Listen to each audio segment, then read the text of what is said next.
Hello everyone, my name is Ben Pulowski. I'm one of our GeoTab trainers with Strategic Telecom Solutions, and in this video we're going to go over an overview of the MyGeotab web portal.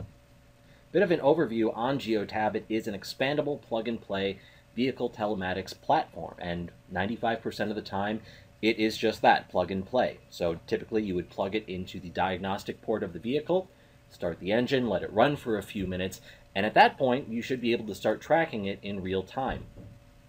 So GeoTab does offer you real-time GPS vehicle tracking, driver behavior capture, and coaching. You have a base subscription plan and a pro subscription plan, and that pro plan is going to give you information on how your drivers are driving.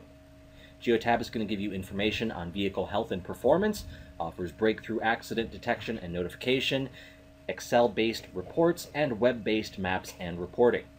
GeoTab is also an expandable platform, so if you want to, for example, you can use it in conjunction with a tablet or a Garmin fleet-enabled GPS for hours of service compliance. So our agenda for the overview today, start by looking at some case studies about the value of GeoTab, and then we're going to jump into the MyGeotab web portal. In there, we'll take a look at the product guide, show you how to track vehicles on the map, a little bit on how to run reports, some administrative aspects like adding vehicles and users, building groups, and then we'll also get into creating rules. GeoTab can help your company in a lot of different ways. The main goals are to increase safety, efficiency, and productivity, and also help you with your return on investment. This is a program that your company is paying to use, and it can help your company save money in some very real and tangible ways, which we'll show you throughout the video today. So GeoTab can help you by showing you where your drivers are, maintenance reminders, and setting up automated reports. Those are some of the characteristics of the base subscription plan. Moving up to the Pro plan, you're going to get information on things like vehicle and engine diagnostics and tell you how your drivers are driving. Let's take a look at some case studies here. In the top left, we have this fleet size of 22 vehicles, and that fleet, by using GeoTab, was able to save over $70 per vehicle. They did this by lowering speeding and unnecessary driving miles, so by being able to keep track of where their drivers were going. Save that fleet about $18,000 over the course of a year. That same fleet reduced their speeding incidents by 60%, and they also lowered their unsafe driving complaints each month. In the top right, we have that fleet size of 233. They reduced their average driver speed from 74 miles per hour to 70, and they had 0 speeding events over 80 miles an hour. So think about that for a second. 233 vehicles over the course of a year, and not once did a driver break 80 miles an hour. They lowered their workers' compensation claims, and they were also able to reduce vehicle maintenance costs with automatic alerts and scheduling. Down at the bottom, they increased their fuel efficiency by 6%, which doesn't sound like a lot, but that actually ended up being $130,000 over the course of a year. Same thing at the bottom with idling. That was reduced by 5%. Again, doesn't sound like a lot, but it saved that fleet 573 gallons of gas per month. What we're going to do now is jump over into the MyGeotab web portal. And the first time that you log into the web portal, you're going to be on this page, which is the product guide. And this is actually an excellent resource. So it starts at the very beginning with how you would install the GeoTab in your vehicle, and the farther down you go, the more in-depth it gets. So it shows you about how to use the maps, creating zones, some different reports that you can run. And I point this out to you because, again, this is an excellent resource that you can refer to at any time in your portal, and it is available here under Getting Started and Help, and then Product Guide.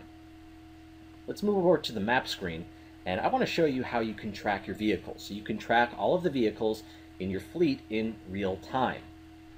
Along the top of my map, I have this search bar. So what I can do is type in, if I know a serial number of a device or the name of a vehicle, I can type that in there. But to the right, I also have this drop-down arrow. And when I select this, this is going to show me every single vehicle in my fleet. What I can do is click on one, and it will show me the location, or I can click on multiple vehicles, or I can select all, and it's going to show me the current location of every single vehicle in my fleet. So let's zoom in here and we'll take a look at these vehicles. I'm actually going to collapse this to make the vehicles a little bit larger here. We have some different shapes on the map. So any vehicle that's represented by a triangle, like this one up here, is a vehicle that is currently driving. Any vehicle that is represented by a square is a vehicle that is stopped. And any vehicle represented by a star is a vehicle that is stopped inside of a zone. And you have that legend down here at the bottom that shows you what those shapes mean. If you don't see the legend down at the bottom, you can click on the map button up at the top and then select Show Legend. So here we have these vehicles here. These are all stopped inside of a zone. Again, this is in real time. This is where these vehicles are parked at this moment. And when we mouse over any one of these vehicles, it's going to give us some information. So this tells us the name of the vehicle, the fact that it's stopped, how long it's been there for. When you select a vehicle, you have some different options here. So one thing that you can do is edit the device if you want to change the vehicle name. You can assign a driver to the vehicle, or you can even show the street view. So when you click on that, it's going to open up as a new tab in Google Maps, and it's going to show you exactly where that device is located. There are some other things that you can see on your map screen here. If we click on the map button up on top, you have the option to view a traffic map of the area. So this is what Las Vegas looks like at the moment. We have green, areas where traffic is flowing freely. Orange are going to be areas of moderate traffic, and then red would be areas of high congestion. Another thing that you can do is you can change the map type. So you have two different map types you can use. You can use Google Maps, which I'm using right now, or you can also use OpenStreetMaps. So here's what OpenStreetMaps looks like. We can change the map view, or the base layer it's called, by clicking on that plus sign in the top right. So there are some different base layers available with OpenStreetMaps. Here you have a satellite view as well. And then within Google Maps, you have the standard map view and a satellite view. What I want to show you next is how to run a trip's history, or a trip's detail report. And this is one of the most basic and useful reports that you can run.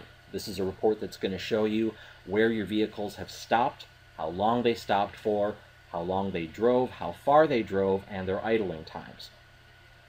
We can run this report right here from the map screen. So again, we would click on our drop-down arrow. We would select any vehicles that we want to run this report for. After I've selected my vehicle here, I'm going to click on where it says Trips History. And this is going to show me information for today. So this is showing me the locations where this vehicle stopped, the times that it was stopped for, how long it was stopped, idling times, how long the vehicle drove for, and how far they drove. So for example, it's telling us here that it was stopped at this address in Las Vegas from 5:21 p.m. on May 14th until 6:51 a.m. this morning. Stopped here at the STS office from 7:02 a.m. until 12:03 p.m. You can actually click on any one of these trip segments, and when you do that, it's going to bring it up here on the map screen. And what you're seeing on the map right now is called the breadcrumb trail. This is a recording of all the different points marked by the GeoTab tracker. You have those triangles there on the breadcrumb trail, so those are showing you not only the points that the GeoTab recorded, but also the direction of travel. If I want to, I can add in additional trip segments onto the map screen here. I can even show the entire day by clicking on this blue bar at the very top. What I want to do now is run this report, but I want to export it into Excel. So I'm actually going to start over from my map screen here. And again, I'll select my vehicles. I'll run it for all the vehicles in my fleet this time, and then click on Trips History. When I go to Options, I can set my date range. So I can run it for today, yesterday, this week, this month, or even a custom date range. So I'll run it for this week. I click on Apply Changes, and now I want to get it into Excel. And I have these two icons up here. I have this Excel icon, and I also have a PDF icon, but they're grayed out, so I can't select them. And whenever you see that, what you need to do is change the view. whenever you run a report inside the MyGeotab portal and you don't have the option to export the file, you need to change the view. So I'm looking at here at either Report or Advanced, and I'm going to select Advanced because I want to get as much detail as possible. And now that Excel icon is no longer grayed out, so I can click on that and it's going to download as an Excel file. Here's what it looks like when I open it up. So it's going to show me the name of the device or the name of the vehicle. Start date time is when the vehicle started driving. This is how long that vehicle drove for in this segment of the trip. This is the time where they stopped driving, how long they were stopped, and where they were stopped. And then over here you also have the distance that they drove, the maximum speed, and any idling times. This downloads as a pivot table, so what you can do is you can isolate different information if you only want to show stops at a certain location, or if you only want to see a certain vehicle here within your report. We're going to go back to our map screen now, and I want to show you a little bit about zones. So when we zoom in here on Las Vegas, you can see we have all these different colored shapes. Some are large, we have some pretty small ones down here. And these are different zones that we have set up. Zones are a way of grouping similar locations together, and the most common zone types are going to be customer zones, home zones, and office zones. And once you have your zones set up, there are a lot of different things that you can do with them. For example, maybe you want to know how much time or what percentage of time your drivers are spending inside of customer zones. Or you want to receive an alert whenever you have a vehicle entering an office zone, or if you are concerned about your employees stopping at their homes in the middle of the day, you can set up home zones. There are two different ways that you can create zones. The first way is right here on the map screen, and this is how you would create a zone one at a time. So I can either navigate to the part on the map where I want to create the zone, or I can type the address into the search bar. But once I have the map pulled up where I want to create it, I can just click where it says Add Zone. It's going to change my mouse to a set of crosshairs, and now I can just click my points here, create the perimeter, and create my zone. When I click back on the first point where I started, it's going to bring me to this screen. So I can give my zone a name. I can decide if I want this zone to only apply to a specific group of vehicles, and I can also add in a comment. Maybe that is a customer name or a phone number or an account number. Here I have my zone types. Again, the most common zone types are going to be customer zones, home zones, and office zones, but you can even add in your own zone types. You can do that if you click on Types up here at the top of your screen. I'm just going to leave this as a customer zone. You can set up the color, and then you can even control the transparency. And then down here, you can have the zone delete itself at a certain time. So if, for example, you have a contract with a customer ending in a few days, you can tell the zone to delete itself in 1 week. When I'm done, hit Save, and here's our zone on the map. When I click on the zone, if I select Edit Zone, it's going to bring me back to the screen that I was just on, or I can change the shape of the zone. So what I can do now is I can move any of these points around, and then when I mouse over the perimeter, you can see it's going to get a lot brighter, and when I see that, that means I can add in some additional points. And then I can move those points around to wherever I want, and when I'm happy with it, I can just go ahead, save it again. I can make any changes here that I need to, and then save it one more time. I can view all the zones that I've created by clicking over here on the left where it says Zones and Messages, and then Zones. So this is a list of all the zones that we have in our portal. If we click on the magnifying glass, it's going to show us where that zone is on the map. And then if we select the zone itself, it's going to bring us back to this edit screen. I mentioned before that there are two different ways you can create zones. The way that I just showed you was how you would create zones one at a time, which if you're only making 10 or 20 zones, that's fine. But some companies have the need to create hundreds or thousands or tens of thousands of zones. And if you want to do that, there is a way that you can upload them in bulk. Over on the left, under Zones and Messages, you can click on Import Zones, and then click on this question mark up here. And this shows you an example of how you can create an Excel template to upload your zones in bulk. There's two different ways you can do this. The top example shows you how to create your spreadsheet using lat-long coordinates. So you would have the name of your zone, latitude, longitude, a reference for your zone if you have one, that's an optional field. You can enter in comments for the zone, also optional. Is the zone circular? So that's determining the shape of the zone. If you have that selected as no, it's going to create the zone as a square. And then you have the diameter, so you can set the size of the zone. If your portal is set to the imperial measurement system, the diameter is going to be in yards. If you have it on metric, it's going to be in meters. So you can create it with lat-long coordinates, or you can also create it using an address. So again, the name, the address, if you have any references or comments, and then you can determine the shape and size of the zone.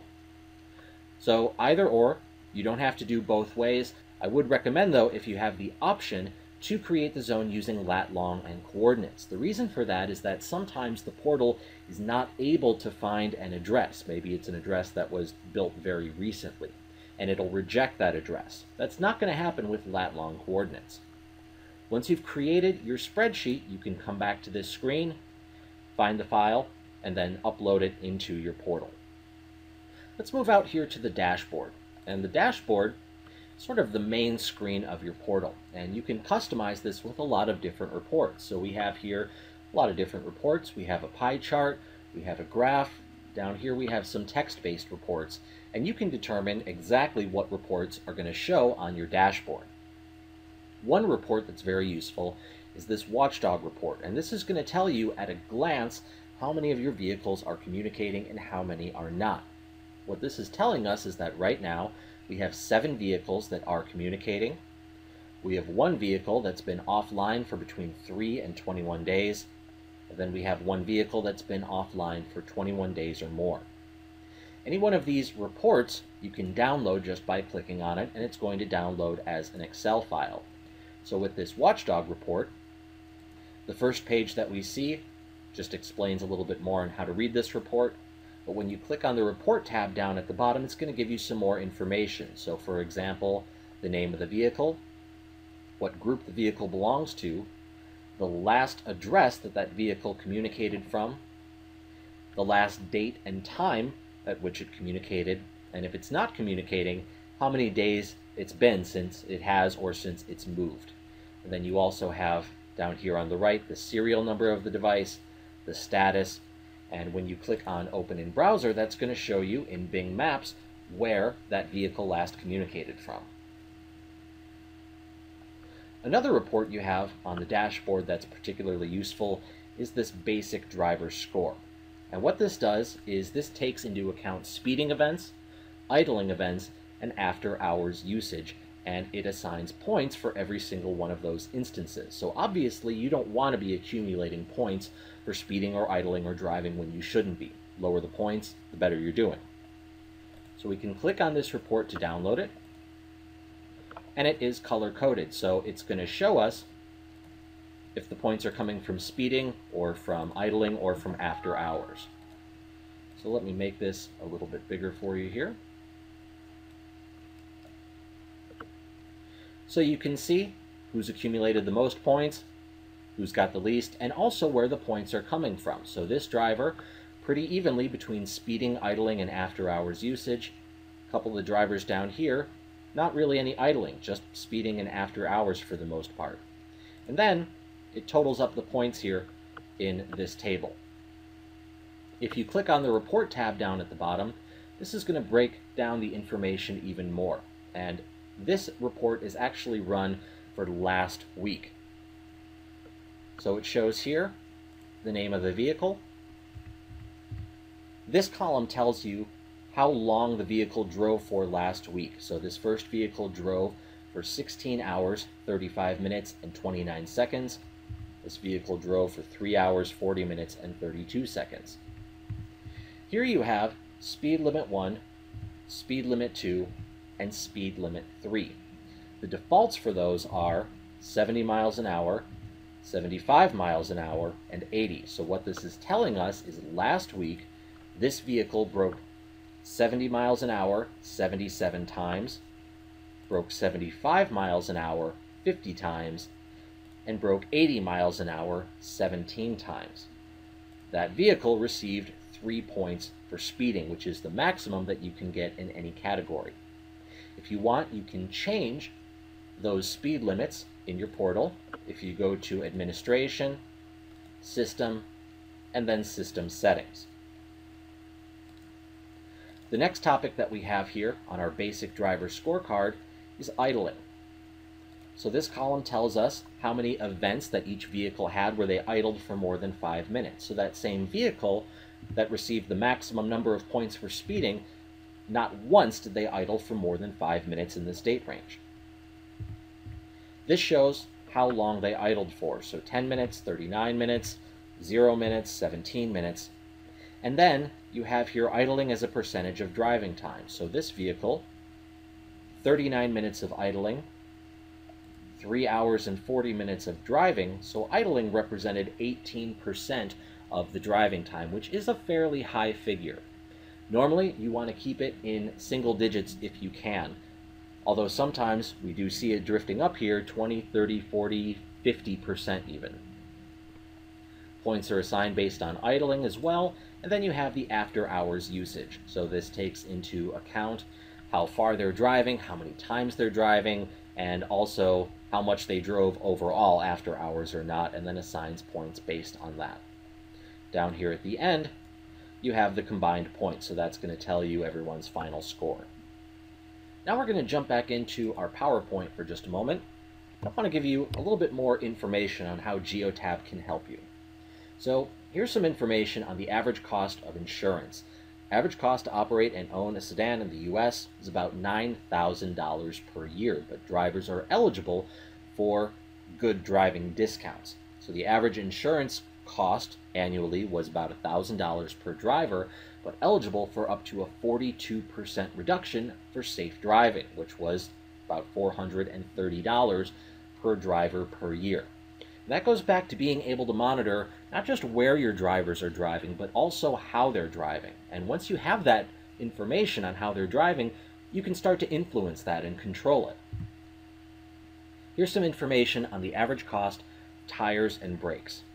So we have here standard all-season car tires. For everyday driving, the average cost is $156 per tire. All-season SUV or light truck tires, you're looking at about $200 per tire. And tires for a semi or a big rig, it's about $1,000 per tire. Brakes, average cost $400 per vehicle, but look at this. The amount of wear and tear that your brake pads are subjected to, and as a result, how long they will last in terms of mileage, is based on your personal driving style and the type of braking you do. So if you are able to monitor your drivers and help them to drive safely, it's going to prolong the life of your tires. It's going to prolong the life of your brakes. It's going to reduce maintenance costs. And these are costs that add up. If you have a fleet of 10 vehicles or 100 or 500 vehicles, if you can continue to get more miles out of them without them having to be repaired or serviced or replaced. Here we have average cost of maintenance. Average cost for a tune-up is $340 per vehicle. So you can use the MyGeotab portal to monitor engine diagnostics, to set up maintenance reminder alerts. And this allows you to be proactive with your maintenance as opposed to reactive. You can address issues before they become a major problem. But here's the big one, the average cost of fuel and idling. Average cost of regular grade fuel, this is based off of the fourth quarter of 2013, ended at $3.28 per gallon. How much gas your car is going to burn when idling depends on the size of the vehicle. So for example, we have a Class 1 compact car that burns 0.29 gallons of gas in every hour of idling. Idling, of course, just sitting there, the engine is running, but the vehicle isn't going anywhere, it's not driving. So say that you have this Class 1 compact car that idles for 3 hours a week. Over the course of a year, That's 42 gallons at $3.28 per gallon. That's $137 per year spent on idling for that one vehicle. Now that's a compact car. Say you have a delivery truck. That burns almost 4 times as much gas in an hour, 1.1 gallons. So say you have that vehicle that idles for 3 hours a week, 158 gallons over the course of a year, $3.28 per gallon. You've paid $520 a year, and you've gotten nothing in return for that. You have given that money away. Now that's based on 3 hours a week. Say you have your vehicles idling for 5 hours a week, and this is just one vehicle. You might have 10 vehicles or 100. This adds up. This is thousands, tens of thousands of dollars that you're spending, and you're not receiving anything in return for it. And this is something that GeoTab can help you prevent. Back into the portal, and I want to show you some of the more administrative aspects. We go here to Administration and then Users. You can see everyone who has the ability to log into your portal. And if you are the administrator on the account, you will have to create logins for other users in your company. So if you go to Administration, Users, you can click Add up here at the top. And this is pretty self-explanatory. You would enter in an email address for the user, their name. You can create a password for them, or you can turn this on, force password change on next login. If you have that set to yes, it's automatically going to email this new user and prompt them to click on a link and set their own password. Here you have security clearance. So the main ones are going to be administrator, supervisor, default user, GeoTab drive user, nothing, and view only. So administrator, of course, is going to grant you full access. Supervisor takes away the ability to add or edit users and to make large-scale changes to the system. You have a default user, so they would still be able to do things like create zones and create groups. You have view only, where they can view information, but they are not able to make any changes whatsoever. And then you have nothing. All that's going to give you access to is this Getting Started and Help section of the portal. We also have this custom clearance, so you do have the option to create custom security clearances for your user if you want to combine some of the attributes of administrator and supervisor, for example. You can click up top here on Clearances, and you have the option to create your own security clearances.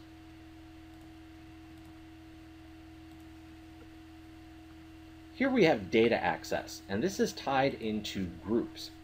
We're going to touch on groups a little bit later on in the video, but groups are a way of sorting your vehicles into different categories, and you would use the data access if you have a supervisor who's in charge of your Phoenix group of vehicles and you only want them to be able to view their own group.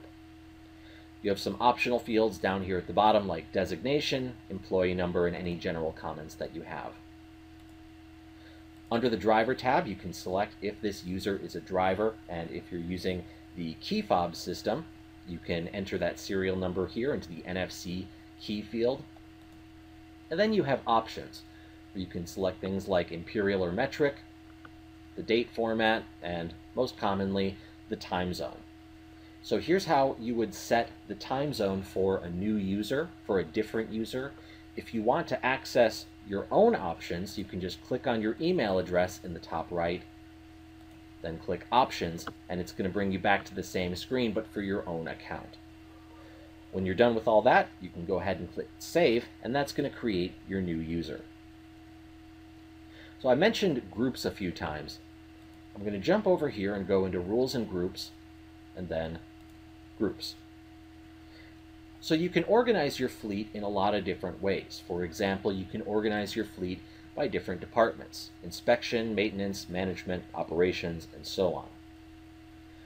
You can organize your group by geographical location: Central, East, Hawaii, Las Vegas, Midwest.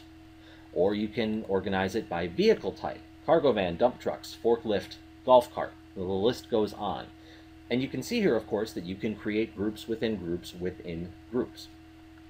So I'm going to go here into Regions, And I'm going to go here to West, and I'm going to create a group called California. I did that just by hitting the plus sign. So out here, if I click on the plus sign, it's going to create it underneath the company group umbrella. If I click the plus sign here, it's going to create it under the regions umbrella. I want to make it under the West umbrella. So right up top it says Child of West. Call this group California. I can enter in a description if I want, and then hit save. The next thing that I would do is I would take my vehicles and I would assign them to that group. So over on the left, if I click on vehicles, this shows me all the vehicles in my fleet. So I can choose any one, click on the tab that says groups, navigate here, so that was inside regions, West, California, and then hit save. I can also do that with multiple vehicles. I have this checkbox over here in the top right, so I can opt to select individual, and I'll select these three right here. Edit selected devices, groups, add groups, and then same thing again. Go into regions, West, California, and then hit save. Now the final step here is that I would want to put someone in charge of the California group. So again, that would be their data access. If I go here into my users, and I want to put this user in charge of the California group, I can select that here from the list. So regions, West, California, and I hit save. And now, whenever that user logs in, all they're going to see are vehicles in the California group. If they go on their dashboard, if they run a report, all they're going to see are vehicles in the California group. And you can actually simulate that yourself by using the groups filter. So I can choose a group here. So now this is only showing me the user assigned to the California group. If I go to vehicles, it's only showing me the vehicles in the California group.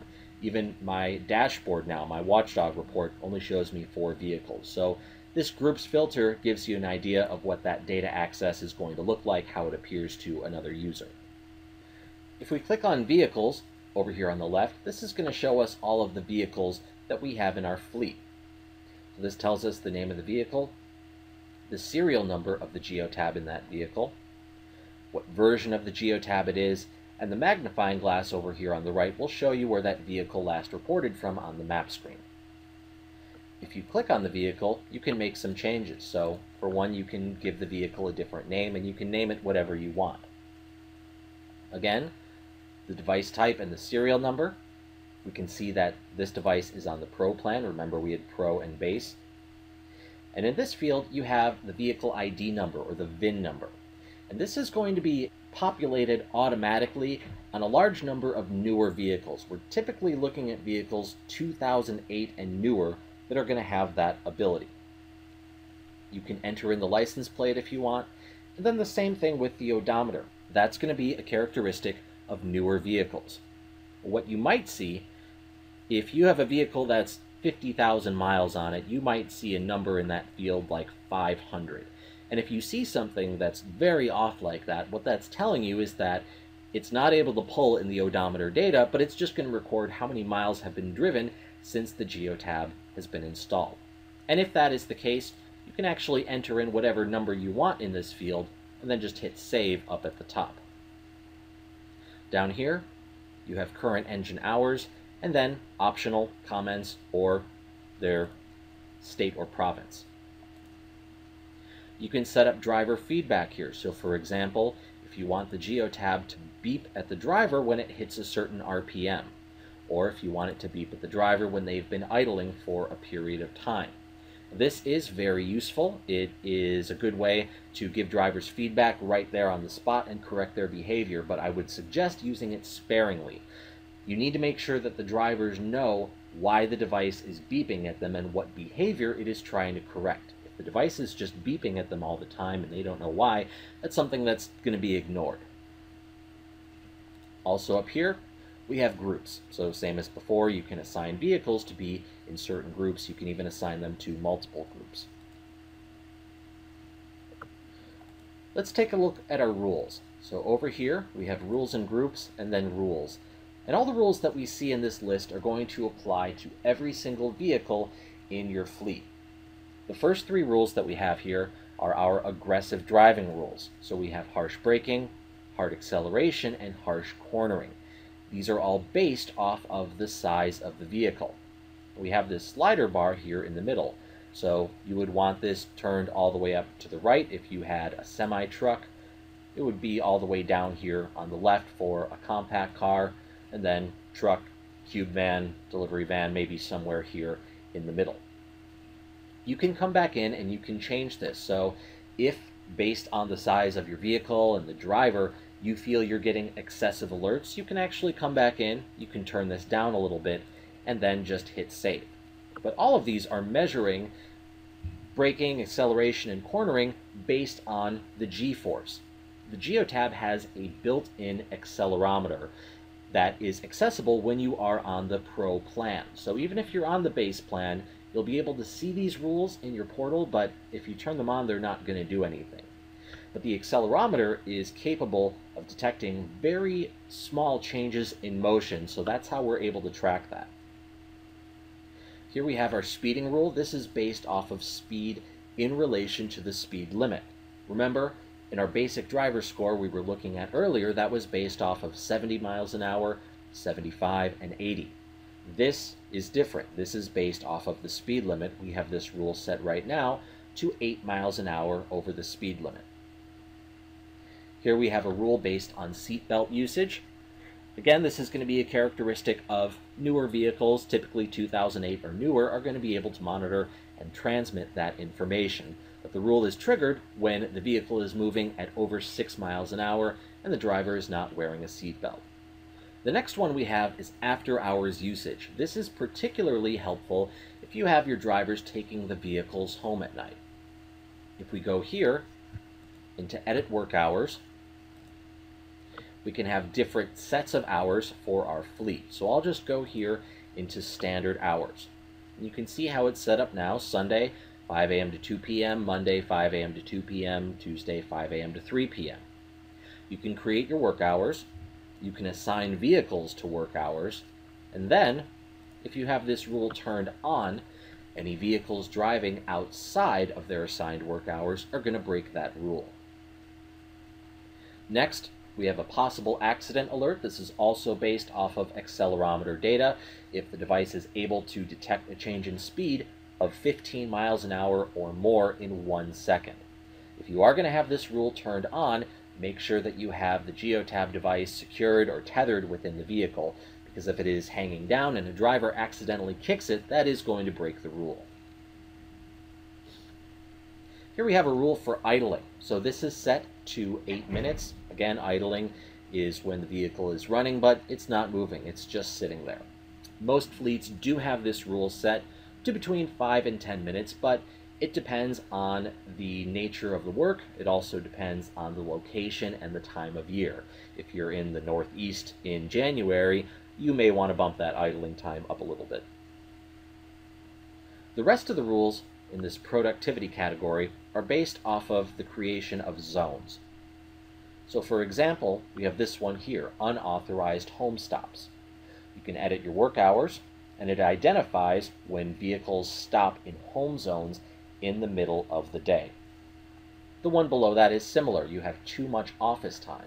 Identifies long stops at office zones during work hours. So once you have the zone set up, you can come back in here and use some of these rules. A similar rule to that is fleet idling, so you can limit it to specified locations such as office zones if you have those set up. These next two, particularly good if you have an on-site maintenance technician or mechanic, engine light on, and battery drain. This one, of course, unauthorized device removal. We have a rule for engine abuse, which is based on if the RPMs go over 7,000. And then we also have a rule for backing up when leaving, if this is something that your company has a policy about. So one thing that we can do with all of these is that we can set up an alert. We can set up a notification. Over here on the right, I have this envelope icon. And when I click on that, it brings up this screen. I have some different notifications that I can set up here. So for example, maybe I want to get an email when someone removes the geotab from their vehicle. I click on email. I can choose who I want to receive it. Click add, and then save. So we can add an email address. You can create an alert within the portal, which is useful if you have someone monitoring the portal as a significant portion of their job. You can also create driver feedback within the portal. This wouldn't work for unauthorized device removal, but for harsh cornering or hard acceleration, you could have the device beep 3 times, or beep 3 times rapidly, or beep 10 times rapidly. If they're using it with a Garmin GPS, a specific Garmin GPS, they can actually have a text message sent to the unit that is going to warn them about breaking the rule. And then you have some other options as well with expandability. You can use a text-to-speech setup, or you can even change the status if they are on HOS, if they're on hours of service. Also, we have web request, and you can set up an email to go to a distribution list. Something else that we can do within our rules is we can create a custom rule. So let's take a look at our speeding rule. Right now I have it set to 8 miles an hour over the limit. I'm going to check my notifications, and I see that nothing's been set up yet. So what I'd like to do, when the vehicle goes 8 miles an hour over the limit, I want for the device to beep 3 times at the driver. But if the vehicle goes 12 miles an hour over the limit, I want to receive an email. For that, I need a second rule, so I'm going to create a custom rule. Every rule over here on the right has this icon that looks like a pencil. That's going to create a custom rule. If I click on the pencil within my speeding rule, it's going to create a custom rule built off of speeding. If I click on it within the seatbelt rule, it's going to create a custom rule based off of seatbelt usage. And if I click it here within possible accident, it'll create a custom rule based off of possible accident. So I'm going to click on this pencil icon for speeding, and I have custom speeding, call that custom speeding video. I can decide if I want this rule to only apply to a specific group of vehicles, and I can also enter in a comment if I want. Here I have the conditions. This is what constitutes this rule. Right now it's set to 8 miles an hour over the speed limit for a duration of at least 20 seconds. I have this icon here that looks like a sheet of paper, which is the Advanced Conditions Editor. So when I select that, I have this open up, and I can make changes. So I don't want it to be 8 miles an hour over the limit. I want it to be 12 miles an hour over the limit. And instead of 20 seconds, I'm going to change that to 15. Now, under notifications, I can decide what happens when the rule is broken. It's already going to beep at the driver when they go 8 miles an hour over the limit. So now I want to add myself to receive an email here. So select, add, save. All the rules in the list pertain to every single vehicle in the fleet. But then you get down here to the bottom, and these are your custom rules. Some of these apply to every single vehicle in the fleet. Some of these you can assign to specific groups.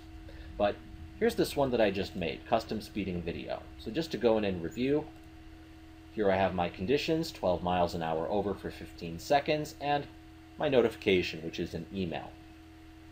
There are a lot of different conditions that you can combine when you are making a custom rule. So for example, you can add in an engine diagnostic.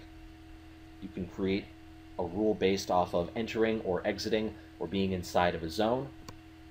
You can add speed or speed limit or duration, and you can combine them. So for example, this one combines speed in relation to the speed limit with duration. So this is a very powerful tool that you can use to create a lot of different rules for your fleet.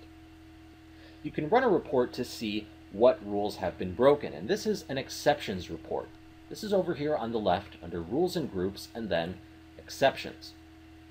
When I click on this, it's going to prompt me to select a date range. So I'll go ahead and select last week. I can also do yesterday or this week or last month or custom. I can run it by vehicle or driver. I can include historic data.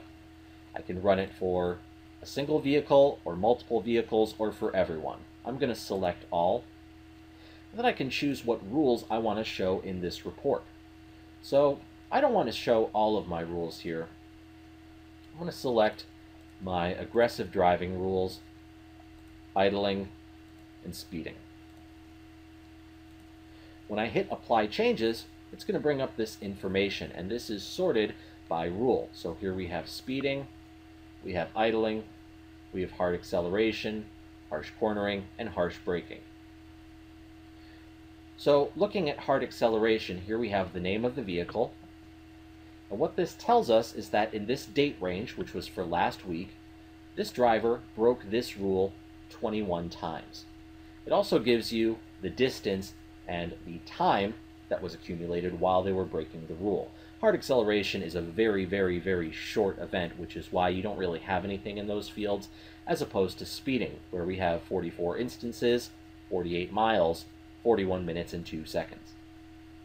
If you click on any one of these, it's going to break it down. So here we have them isolated by day. Tells us that on Saturday the rule was broken 4 times. On Tuesday it was broken 11 times.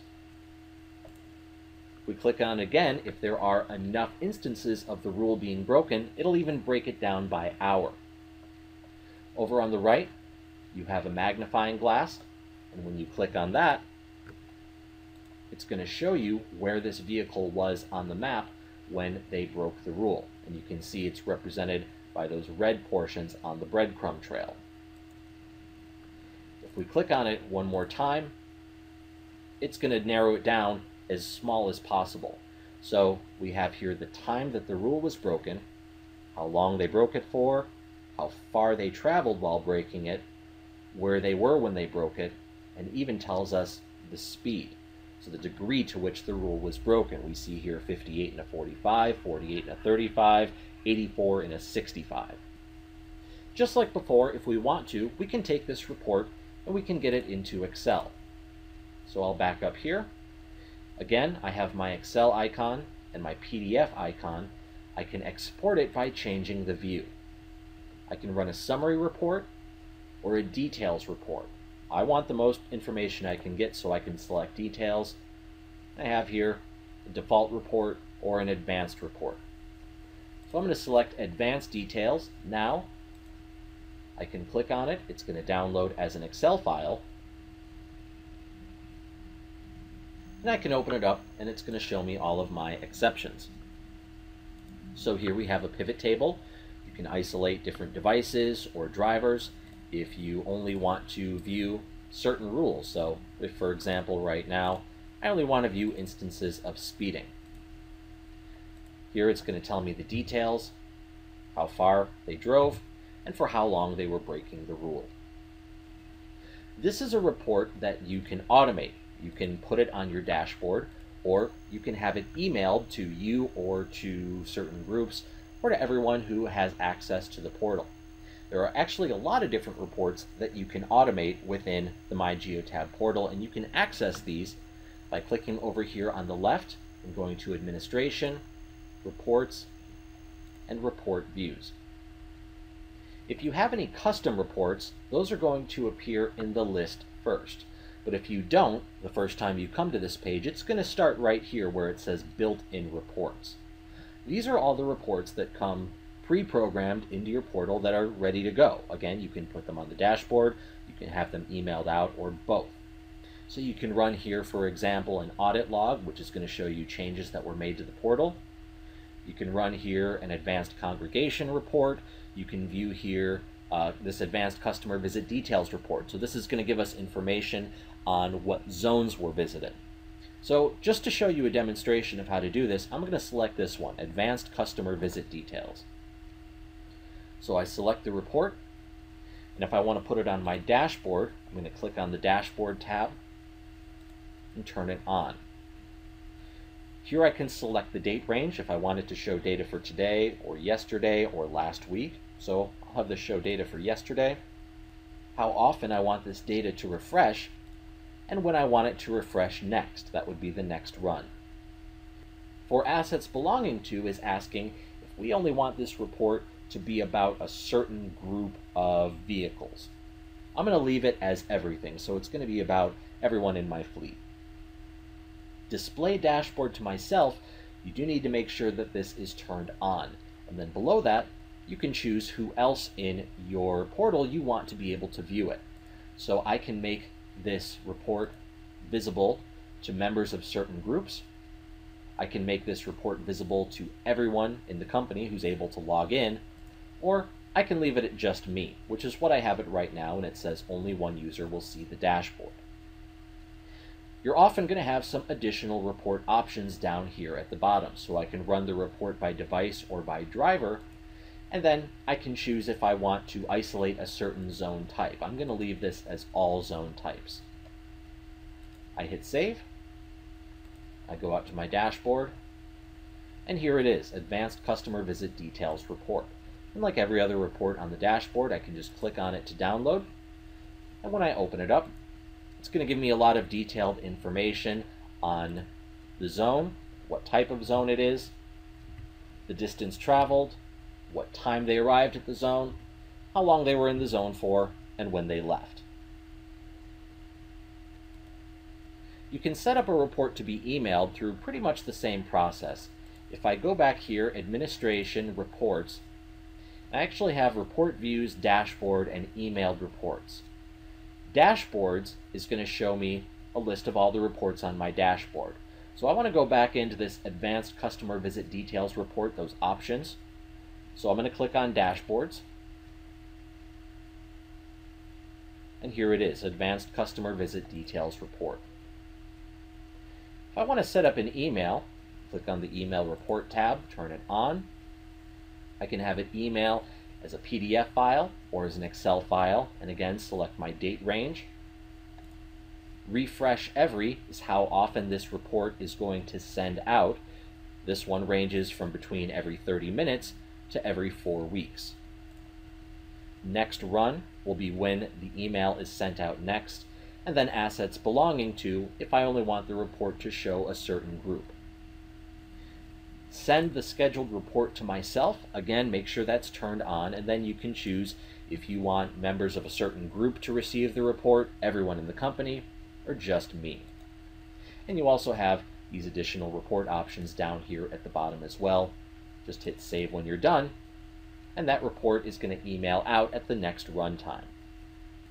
If you have any questions or need any further assistance with your GeoTab portal, we are here to help you, and there are some different ways that you can get in touch with us.